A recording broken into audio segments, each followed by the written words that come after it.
Today on the table I have the M&P Bodyguard and the Taurus Spectrum.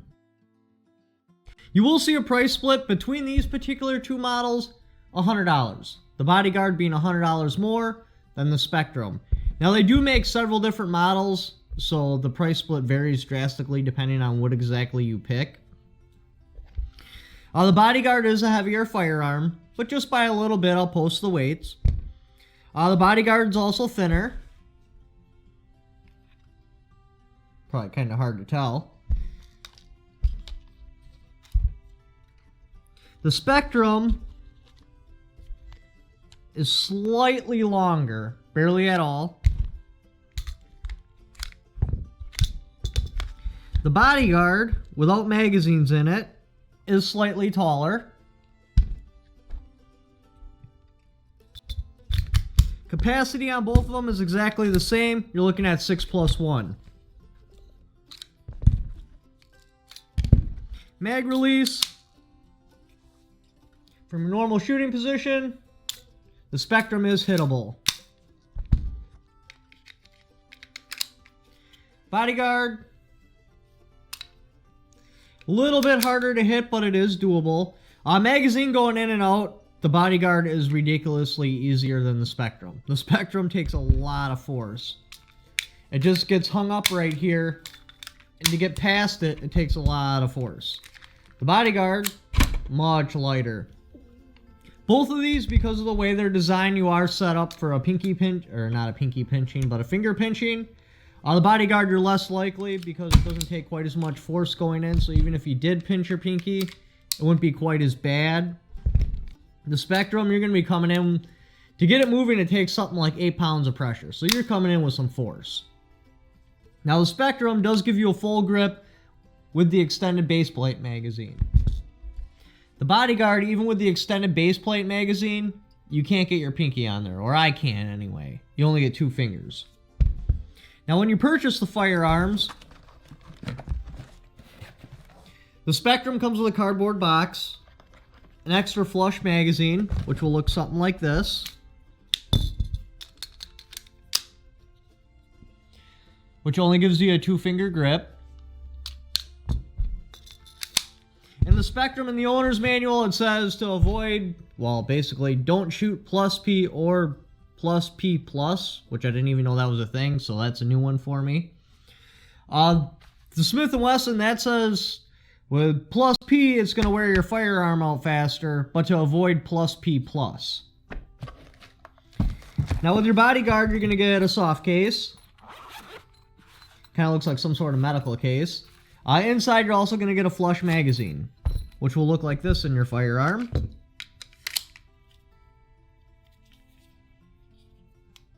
And you can still get a 2-finger grip, even with the flush magazine. Both of them, like I said, are the same capacity with the Spectrum and the Bodyguard with both magazines. You're also going to get a cardboard box, gun lock, range flag, and of course, owner's manual. Your Bodyguard has far superior sights. They just stand out better. They're a little bit taller.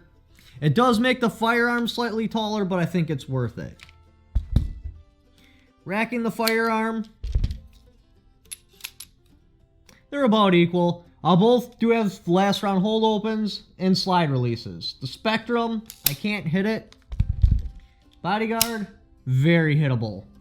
Takedown of the firearms, the Spectrum, they actually use the Beretta Pico takedown system, which is a phenomenal system. So basically, you just got this little key there. You're going to turn this. I don't have fingernails, although I just do it with my fingernail.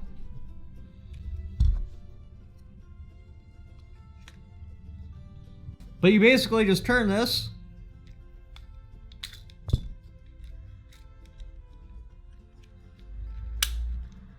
Dry fire it, your slide comes off. Spring is not captured, but reassembly, also a piece of cake.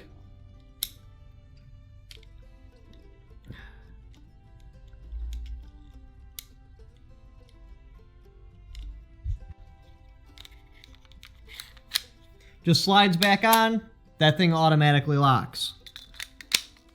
Bodyguard's a bit different. Now it looks like it's just a swipe breakdown, like what you'd see on like an XDS or something, but it's not. You gotta push this down, and then this part pulls out. And getting it back together is kind of tough. I mean, it's not ridiculously impossible, but I definitely prefer the takedown system on the Spectrum over the Bodyguard. Trigger brake.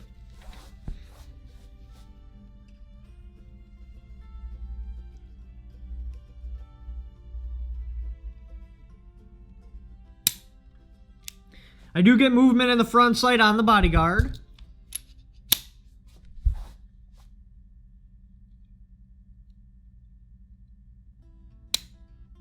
I also do get movement in the front sight on the Spectrum. Now the Spectrum does have a much lighter trigger.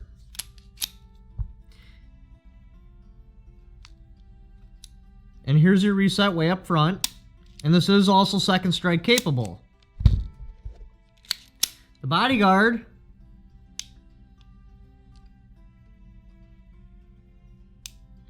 also has the reset way up front, and it is also second strike capable. Now the Bodyguard, because it has a heavier trigger, when I start pulling it, not to mention, even with the extended mag, I can't get my pinky on it, so it just kind of dangles, and without it, it's even less. But anyway, with the heavier trigger, when I start pulling it, it causes my front sight to move just a little bit because I can't get a full grip on this thing. So if I were to do a string of shots as quickly as possible, I would probably be more accurate with the Spectrum. Now, single slow shots, I believe they're about equal. Overall styling, I'm just going to go out and say it. The Spectrum's ugly. I mean, it's really, really, really ugly. The Bodyguard looks pretty good. Now, this one's a two-tone one with, I believe they call it scrolling on the slide. Not really a fan of the scrolling. And I do like the all-black Bodyguards better myself. But even in this setup, I still prefer it over the Spectrum. It just looks more like a handgun and less like a blaster. But that's my personal preference. Now, the Bodyguard you can get with or without a thumb safety. Honestly, even if they only got safeties on at the gun shop, because I know a lot of people don't like them, I wouldn't worry about it, because it's like literally next to impossible to accidentally put on because it's gated in. Like, you deliberately have to go in there and pop it up. And coming off, swipe with your thumb. Exactly how a safety should be. Very difficult to put on, very easy to come off. The Spectrum, I forgot to check, but I'll annotate it in if you can get it with a safety, but I do not believe you can get it with a safety, which, for a concealed carry gun, who really cares anyway? Now, what would I pick? The M&P Bodyguard or the Taurus Spectrum? Now, the Bodyguard does have that $100 split, which is, but you do get a case, which soaks up some of the cost, but really, I mean, come on now. I don't really see the $100 in there, but it does go towards styling. Like, that's worth the money for me. You do get the better sights, easier mag use, and you can get it with or without a thumb safety. The Taurus Spectrum, far cheaper. It's a lighter firearm. You can get a full grip. Does have a lighter trigger pull, but the trigger brake is about equal on both of them. But myself, I would actually go with the Bodyguard. For all other reasons aside, just because this one is just that ugly. But I mean, if you're looking for something that does work, you know, it doesn't really matter what it looks like. And this is lighter. But thanks for watching. Leave in the comments below which one you would pick and why. Don't forget to subscribe.